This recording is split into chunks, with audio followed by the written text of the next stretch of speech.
Naomi, thank you so much for being here with me on the Entrepreneurial Success Podcast. I'm truly thrilled that we're doing this because I know you and I have been speaking about doing this podcast episode for a while.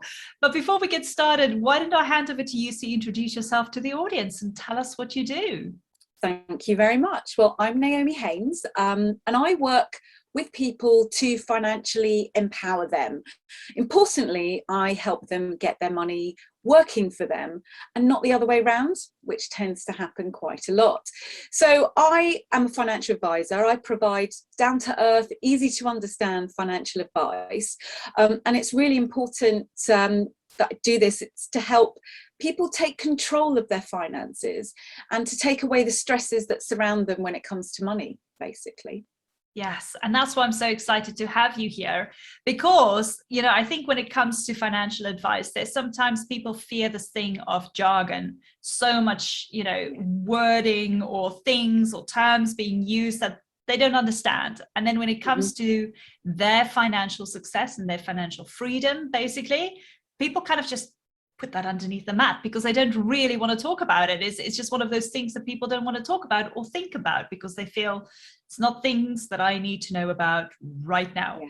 But before we go into that, I'm a little bit more interested in your story, how you got started as a financial advisor. I mean, what was the beginning like and how did that kind of progress to where you are now?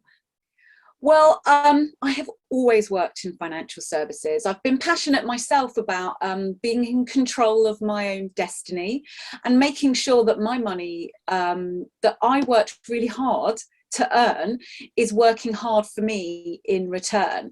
And I guess it was a combination of quite a few different things that led to where I am now. Yes, I've always been passionate about money and finance. I've always been really interested in how it all works and how the world works. But I've also worked through most of my career enhancing diversity within the environments that we all work in. And when it comes to diversity, there are a lot of gender gaps out there. There's a lot of differences in the way we all handle money and the way we all approach it and the way we all think about it, as you've already said, whether it's bury your head in the sand, whether you just don't understand it. But for some people, just the thought of money is really quite overwhelming. And that's where it really kind of comes into combining all of those forces that I feel that I can help people overcome those stresses and overcome this misunderstanding when it comes to money, because it sounds complicated. You're right, there's a lot of jargon out there, and if I can translate it and if I can help people feel in control, if I can help people not be overwhelmed by it, then that for me is everything I want to get out of it. And that's why I became a financial advisor, is really just to help people get that control in an easy way that just helps them with their own financial well-being. Yeah. Oh no, gosh, definitely. And you know what? And I have to say that I've met quite a few financial advisors in my life, but when I met you, you started explaining things and immediately it just made sense to me. The way you explain things, just brings it back down to the basics, and the clarity that you then receive from having a conversation with you, it helps you kind of think about what you need to plan for the future, but also about certain decisions you need to make now. So I want to jump straight into this because I think this is where people go like, okay, well, I want to understand financial advice and a financial advisor, and I want to understand what is it that I can do in order to gain or to get financial freedom and well-being at the end of the day. So you've got 6 very easy steps in order to share with us. So we can look at these 6 steps then in order to kind of put it in place and see what it is that we can do then to get that financial freedom. The first step in particular, I think is the most important thing. And you mentioned that a few times. Share with us what is step number 1. Yeah. The first thing I do want to say is that some people may not think anything to do with money is easy. So I do agree that I talk about these easy steps, but don't worry if for you it's not easy, or for people listening, because I know it can be quite stressful. But the first step for me is talking about money. So when it comes to our own mental and emotional well-being, it's intricately linked to our financial well-being. And it's just being able to talk about money. And I'm not talking about, kind of giving your financial information to everyone and anyone, but talking about money in general. Yes, talking about it with trusted individuals, but also with family members, in all different ways. Just talking about money can really help reduce the stress associated with it. And the more you talk about something, the less difficult it seems, and the easier it can be to understand it. So I would say that just talking about it, whether that's just in a general concept, whether it's just about anything that's in the newspapers, but something that you don't understand, just to help you get that comfort with it. And that's really is, when you think about financial freedom and financial control, being comfortable with the concept is a really important first step to take. And it helps you build a healthy relationship with money as well, because it's something you're not running away from. If you're talking about it, you're facing it. And a problem shared is a problem halved, as this saying goes. So yeah. That's my first step. Yeah, no, I love that. And you know what? I've had conversations with so many people before about the money mindset, as they call it as well. Those beliefs that we kind of grow up with, that kind of forms the belief we have about money, which makes it difficult for us to talk about money. So a lot of it is a little bit to do with the mindset. Apart from just talking about money, it's about the mindset, about just looking at that belief, what brought that kind of on as to why you don't like talking about money, why there's this fear or anxiety about money and the lack of. And I think if you really dig in deep into that, you'll really quickly uncover what's the root problem that kind of brought this belief on, so that you're at a point now where you don't feel comfortable talking to your spouse about money, or you don't feel comfortable looking just at your bank statements.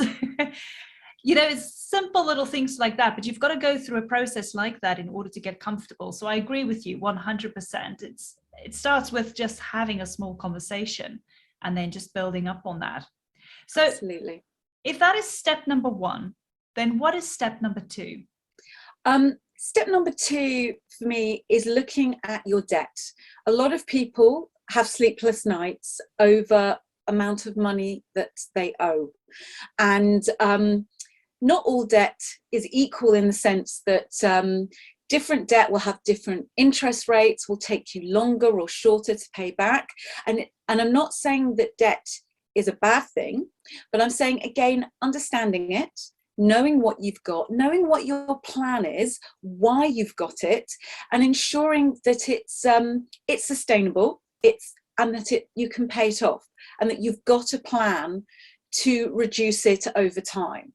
And that, again, gives you more freedom, because then what that means is the money that you've worked really hard to earn, a higher percentage can go to other things that aren't just debt, but also you have less obligations with it coming in. So very much, again, about financial freedom. It's not to say that you should wipe out all debt, but it is to say, understanding, have a plan. Always, to me, having a plan is always important, and trying to work out what's your priority as well when it comes to it. And it's really nothing more than that. And again, it's something that you don't have to do alone. Just like talking about money, obviously you can't do that alone. It's about, and so don't feel afraid to get help when it comes to debt, or to be able to work it out with the help of a professional as well.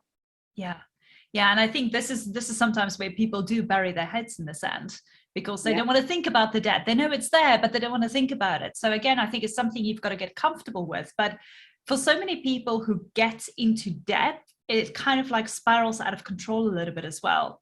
And it's exactly like you said, when things spiral out of control and you have no control over it, that's where you want to bury your head in the sand, and you just don't want to think about it. But as soon as you come up with a plan, it just makes so much sense. That control you're gaining back, that stress is off your shoulders, and you just feel like, I can see the end of the tunnel. You know, it's making sense now. I can see where I'm going, which is why I think it's so important to have a conversation with a professional like yourself, to just see, what is it that I have that is causing the problem, the debt?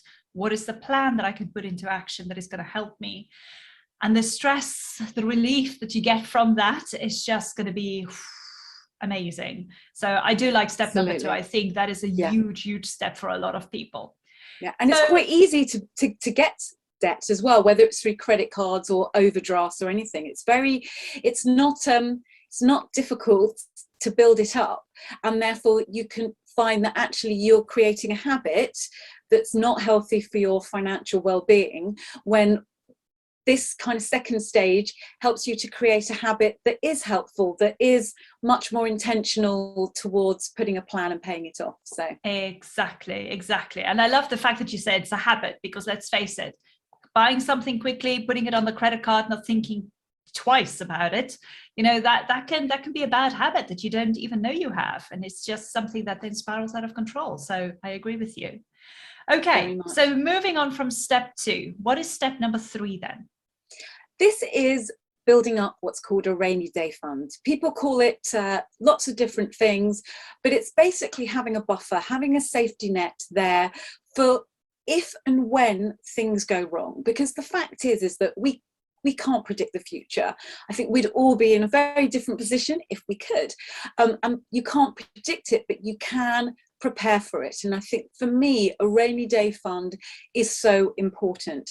I think it's difficult for some people to have a rainy day fund, because that means having an amount of money, and that's for people to decide what makes the most sense for them. But having an amount of money that's accessible, which is difficult for some people to then, but not spend it. It's there for an emergency. If your boiler breaks, if something happens, if you lose your job or something happens and you need money in an emergency, it's really important to have that rainy day fund. So what I always say is think about a minimum of having 3 months worth of expenses, and then move up from there. Everyone's situation is going to be different. Everybody will have different habits, will have different attitudes and different ability to have that. But I do always say that having that buffer that helps a lot of people sleep at night. And if something goes wrong, and look, the last 2 years have really shown us that things can change, things can happen that you just don't expect. So having something there for that rainy day, I think is really important. Yeah. Oh my gosh. I remember growing up, my dad always used to call it having a little nest egg. Having a little nest egg somewhere that you can just fall back on in case anything happens. And that's something he's actually taught us from a very young age. So I'm glad I learned that from him. Okay. So once people have then the rainy day fund in place, what is step 4? For me, this is all about protection. This is protecting your future. This is protecting your family. It's giving you security. There are many different types of protection. I think when people maybe are listening to this, they may be thinking, oh, life insurance, mortgage cover, but also really important, make a will. A lot of people don't realise there's a lot of myths when it comes to will making and everything. And I won't go into a lot of detail, but if you've already made a will, there may be reasons why it's invalid. For example, if you get married, any previous wills are automatically invalid. And there's no such thing. I think most people don't realise what will happen if they've not got a will in place. And it can create lots of complications, and you don't have to have money or wealth for a will to be important. In fact, it's really, really important to have it whatever your situation is. So that's one thing I would always say. But protection in general, I think that we all like to think that we're invulnerable, that nothing is going to go wrong, that we're going to live forever, but we all know that's not going to happen.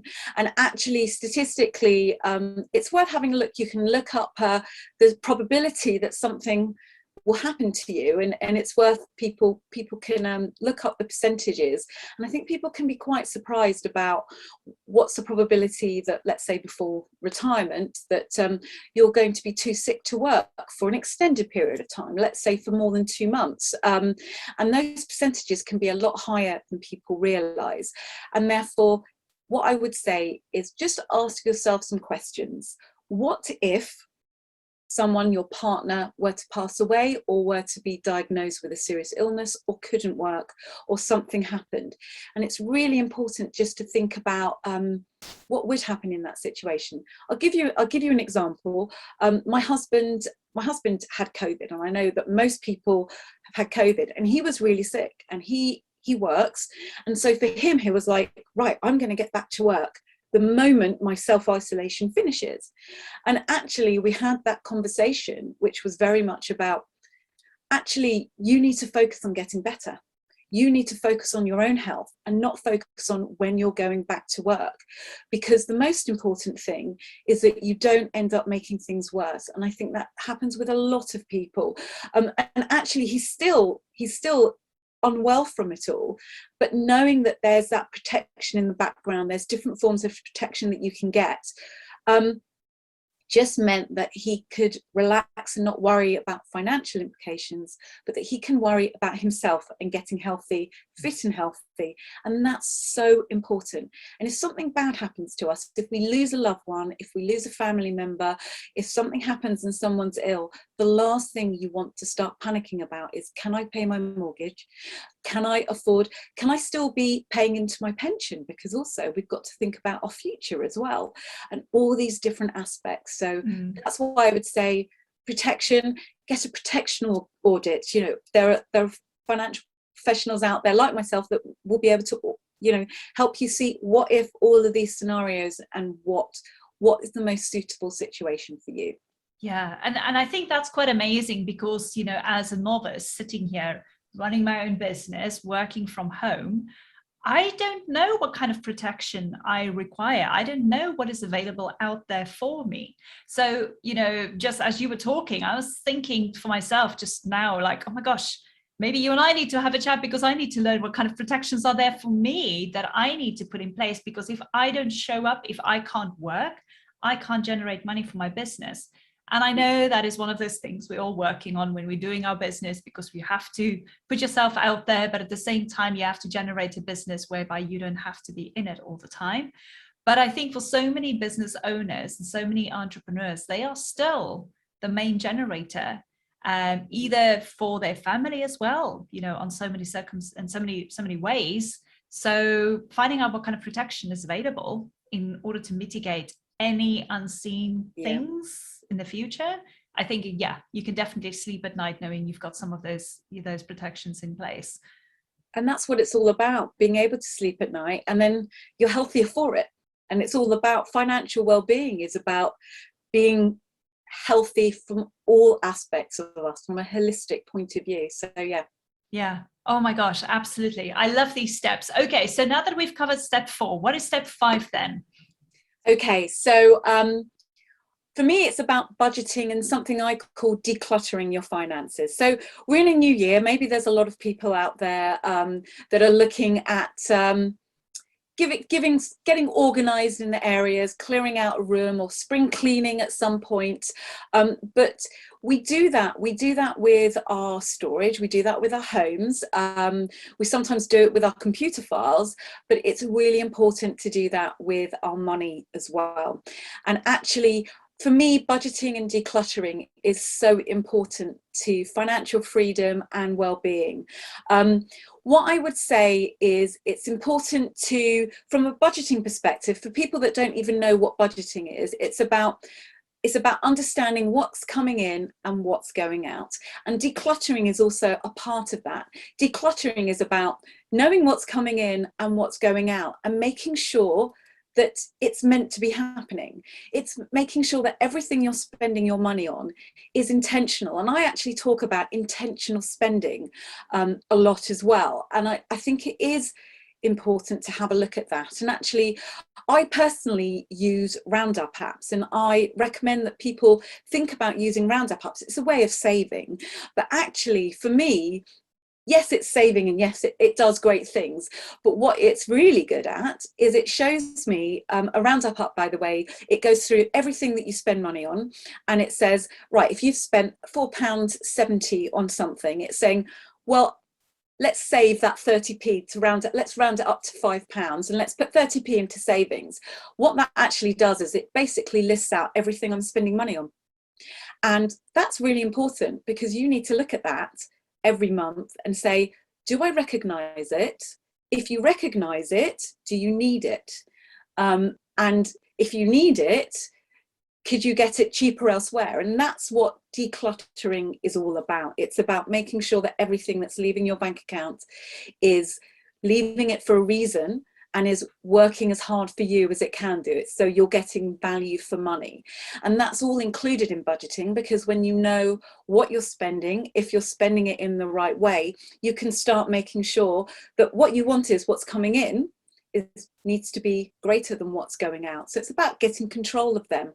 And so I've actually written a blog on decluttering as well that takes people through the process a little bit more as well. But that's something I think is really important when My it comes goodness, to financial freedom. I love the term that you use, saying intentional spending, because that comes very much hand in hand with step number 2, which is debt, where we're talking Yes. about getting into that habit of just spending things, because sometimes we're spending money, but we don't know that we're buying because of a habit that we've created. Yes.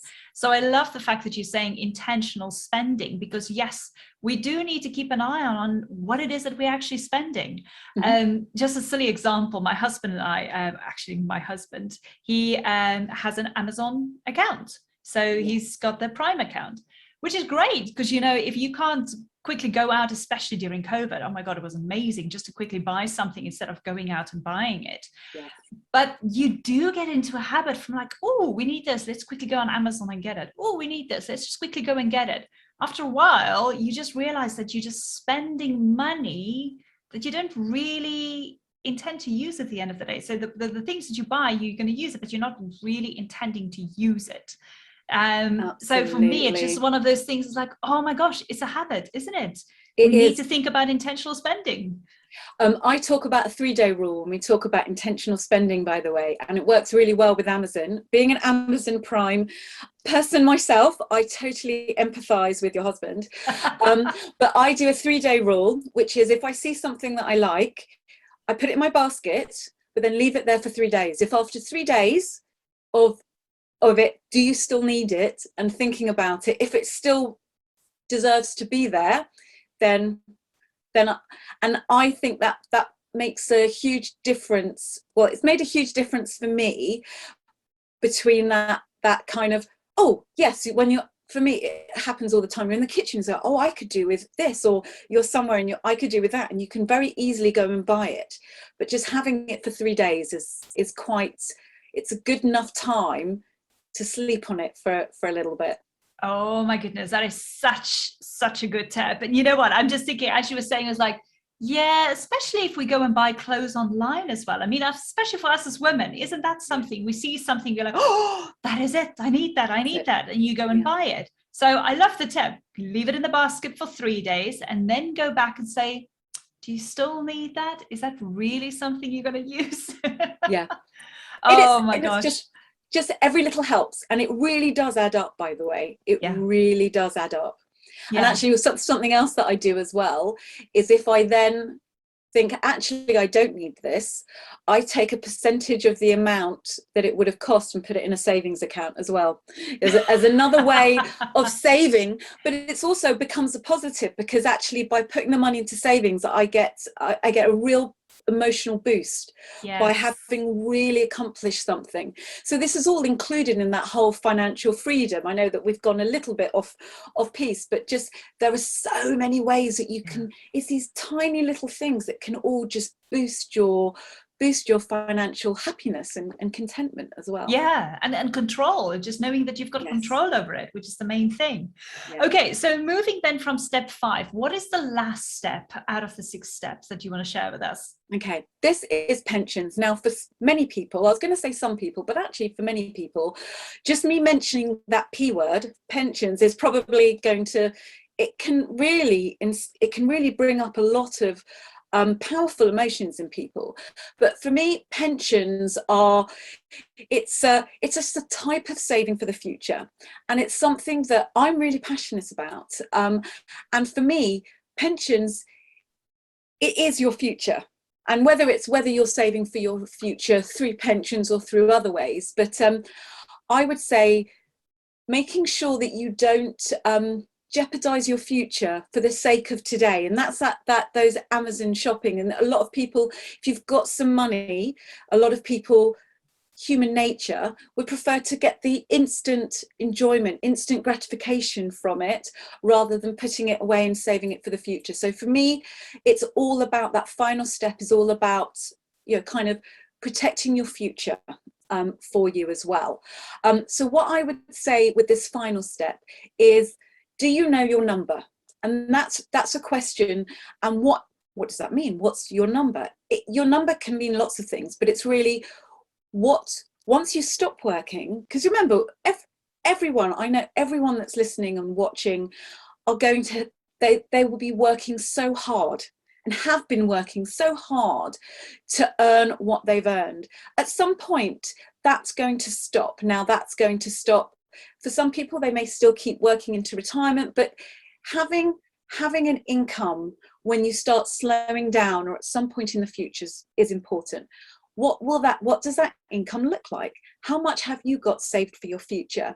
Knowing what your number is involves a lot of different aspects. One, I would say the absolute first thing for all people in the UK, or for people wherever you are, check your state pension entitlement. So very happy if you wanted to, in the show notes, give a link for how to do that, or very happy for people just to ask. You can even Google, I'm going to be honest, if you Google check state pension forecast or whatever, just see what your entitlement is or how you're tracking towards it. Because knowing what you've got, you can at least start working out, is there a gap, and everything. Once you know what you're getting from your state pension, is, have you got any pensions already? And I think a lot of people may have worked for different companies, may have thought, I may not have a pension. They may actually have something hidden. There's a lot of pensions that haven't been claimed. So it shows you that a lot of people don't know that they've got some pensions, and it would be lovely to have a bonus and find out that you've actually got a lot of money waiting for you when you do retire. So basically tracking down, having a look at old pensions, and then having a look at what you can do to try and make them work harder. And then once you know all of that, working out, what do you need in the future? Again, you can speak to a professional, but then you've got a gap, then you can put a plan together, and then you can plug that gap and work on it. And just make sure that all of your hard work to earn the pensions, to earn the state pension that you're entitled to as well, to make sure that all is still working hard for you, that you know what you've got and how it works. What I would also say is, a lot of people don't realise that in order to plug a state pension gap, there are ways that you can do that as well. So for example, if you're getting any benefits from the government, in some cases that can pay towards your state pension. So it can pay your national insurance contributions for you. So it's always worth digging a little bit deeper, speaking to someone, just to make sure that everything is being done in the right way. So for example, people that are getting child benefits, if they've got children under the age of 12, they will automatically have their state pension contributions paid for them. Now, a lot of people don't claim child benefits because maybe they are earning over a certain amount, or their partner is. You can still claim, like, get child benefit, but without actually getting the money. So there's lots of different things that you can do when it comes to that. And then I guess my final point about pensions is actually to do with, the fact that Henriette, you and I, we're female, And because of our gender, statistically, we are likely to have a lower pension than those that are men. That's called the gender pension gap. Basically, there is a gap that's out there for lots of different reasons, that women have less saved in their pensions than men. And that is worth knowing and understanding and not worrying about, but again, working on how to plug that gap and how to get you to the pension and the retirement that makes the most sense for you and that you deserve. Yeah. No, gosh, definitely. And one thing you did say there is, you said that people can just Google what their state pension forecast is. And I just want to mention that this is obviously based on people living in the UK. Yes. So for international listeners in the audience here, obviously this is a little bit different. You might have to go and check in your country how that works. But what Naomi is saying here, the advice she's giving is based on the UK pensions. So obviously Absolutely. just a little bit of a note there for everybody. But I think, when it comes to pensions, I've met a lot of women who say that, oh, well, I don't need a pension, or maybe I'm too old to have a pension. What would you say to people who feel that they don't need a pension, or who would say, well, I'm too old to start a pension now? Okay, one thing I would always say is it's never too late. There are people that that I've helped get the pensions at the age of 74, and just so you know that the pension contributions, personal pension contributions currently at the moment in the UK are up to the age of 75. It's never too late. And also it doesn't have to be in a pension. It's always worth having a plan, knowing what's going on. So if it could be that a pension doesn't make the most sense for someone, that something else does. And again, having that plan together is really important. I would also say it's never too late, but it's also never too early, that you can actually have a pension from the day you're born. So there is also an element of helping the next generation as well. But yes, yeah. Again, speak to a professional. The other thing is everyone's different. So what suits one person is highly unlikely going to suit the next person. So it's really important to look at yourself, speak to that professional, work out what makes the most sense for you. Everyone's got different businesses, different occupations, different goals in life as well. We're all on a financial journey. Every financial journey is different, and every plan will always look different as well. So yeah. Definitely don't worry, and don't think this doesn't suit you or isn't relevant, because there's always something that can be done or that can help people on their journeys. Yeah. Oh my gosh. You know what? I just love looking at these 6 steps, because I feel at the end of the day, the way you talk through it, it makes me feel almost as well, just thinking about it, just like, oh gosh, yeah, it all comes back down to having a plan. Taking control back of your finances, not just letting it slide and letting it be, or, come what may, and deal with it when you get there, as most people would say. Yeah. But I think, really having control over your finances gives you that peace of mind and helps you to sleep at night.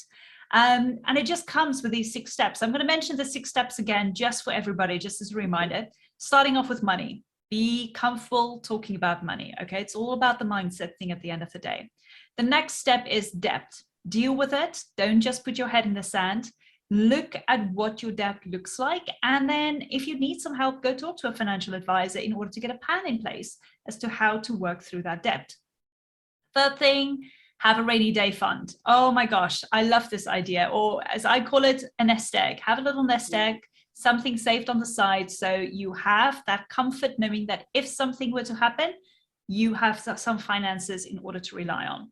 Number 4, protection. There are so many different ways that you can protect yourself. You can have certain protections in place that, come what may, if something were to happen, hey, heavens no, we had COVID happening, and there are now certain things in place, but you could have had other things in place that could have helped you, whether you're a business owner or a private person with an occupation. Step number 5, budgeting and just decluttering. I love this idea as well. It comes back hand in hand with step number 2, knowing what is your incomings, knowing what is your outgoings, and the intentional spending. Oh, big one for me. And the last step is pensions. You know, think about pensions and think about the future. It's always about what is going to happen for you when the day comes, not if, it's when the day comes when you can't work anymore and you have to retire. But then equally, think about your children.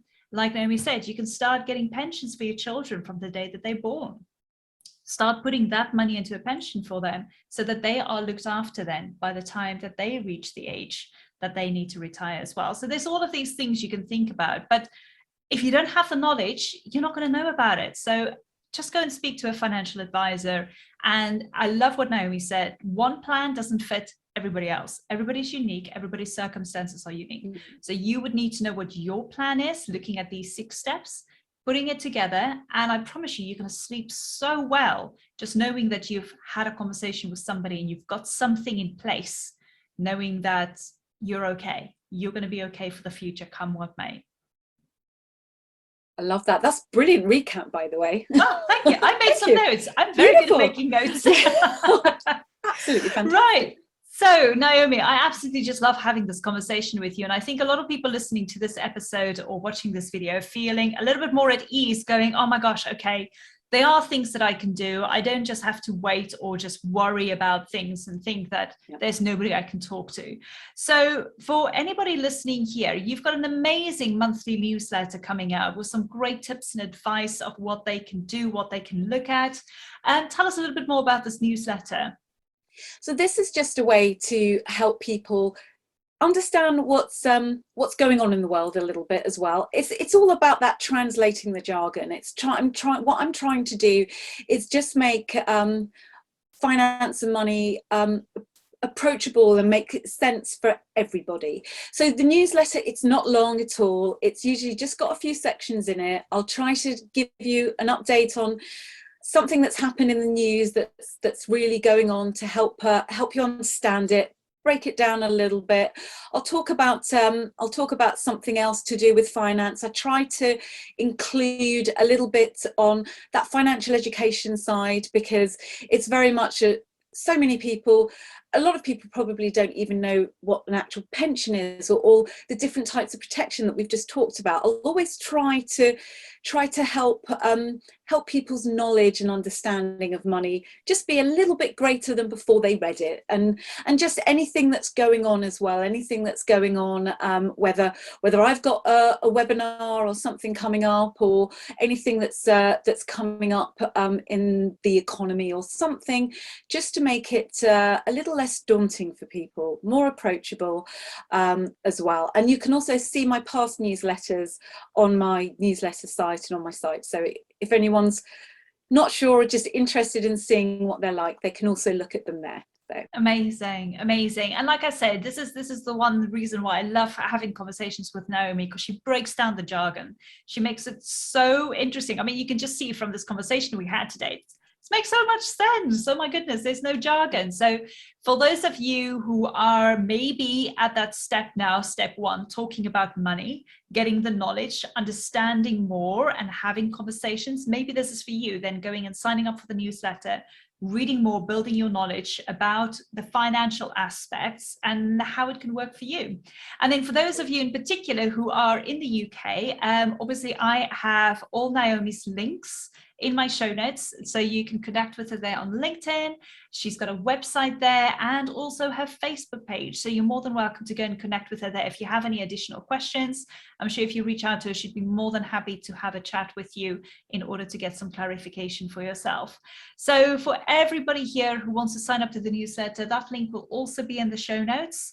And yeah, I mean, wherever you are in the world, I would suggest just use these 6 steps in general, just to go get some clarity for yourself and where you're at, and have a plan for the future. You know, see the light at the end of the tunnel. Don't make it so daunting for yourself if there is a way out.